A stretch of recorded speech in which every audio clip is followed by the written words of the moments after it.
মঙ্গলবার দিনকা আমি হলাম কষাই কাজ করি, দ্বিতীয়ত যদি কাজ না থাকে আমি এখান থেকে অটো নিয়ে চালাই।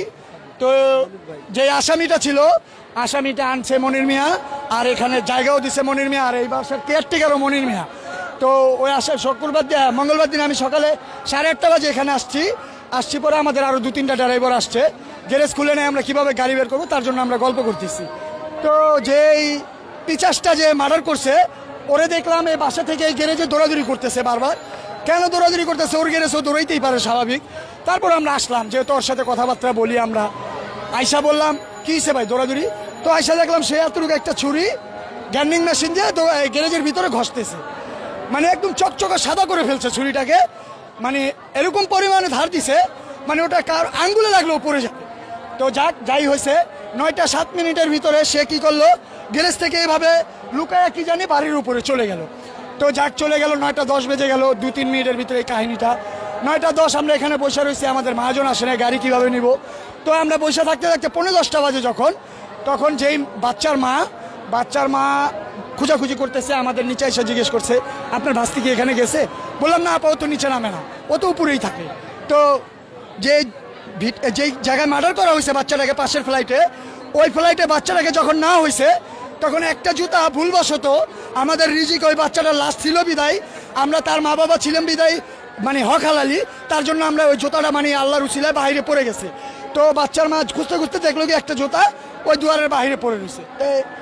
বাচ্চার মা ভাবলো পাশের ফ্লাইটে যেতেই পারে, স্কুলে যাবে না, তার জন্য বাহানা দিয়ে। তো ভাইয়া ও ফ্লাইটটার ভিতরে টোকাটুকি করছে বাচ্চার মা প্রায় 20 মিনিট টোকাটুকি করার পরে কোনো সারা নাই, শব্দ নাই, ভিতর থেকে লাগানো।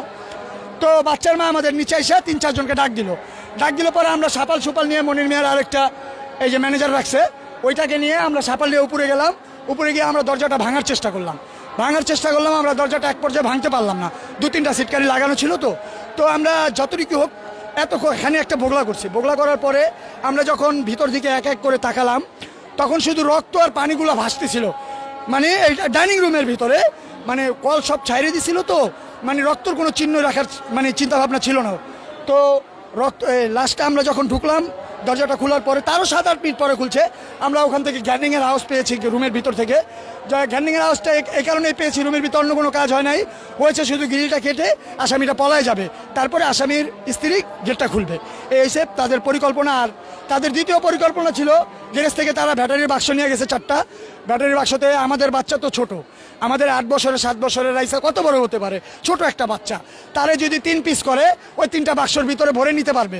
সে কি করছে, আমাদের বাচ্চার মাথাটাই সমানে কেটে পানির ভিতরে না হলেও 100 চুপ দিছে। কারণ এই কারণে চুপটা দিছে সে, যে আমাদের বাচ্চার রক্তটা মাথা থেকে যেটা ঝরতেছে সেই রক্তটার চিহ্নটা বাক্সতে যদি নেয়, বাক্সতে ভিজে রক্তটা পড়বে এবং কি বাক্সটা ছিঁড়ে যাবে, তার জন্য সে অনেকবার মাথাটা ধুয়ে ওই মাথাটা আরেকটা বালতির ভিতরে নিয়ে রাখছে। আপনারা মিডিয়া ভাইরা হয়তো দেখছেন রক্তটা একেবারে হালকা দেখা যাচ্ছে।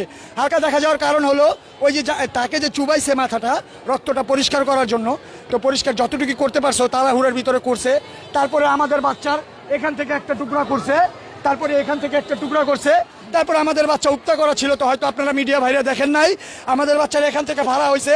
আরেকটা জঘন্য কাজ করা হয়েছে আমাদের বাচ্চার সাথে, এখানে যদি বলা হয় তাহলে আপনারা মিডিয়ারাও ভালো থাকবেন না পাবলিকের উত্তেজনায়, কিন্তু সেটা বললাম না আমরা।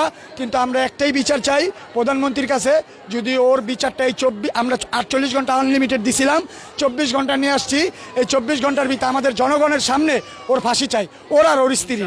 আমরা এটা ছাড়া আর আমরা কোনো আন্দোলন, কোনো উচ্ছৃঙ্খলা, কোনো বিশৃঙ্খলা কিচ্ছু করবো না আমরা।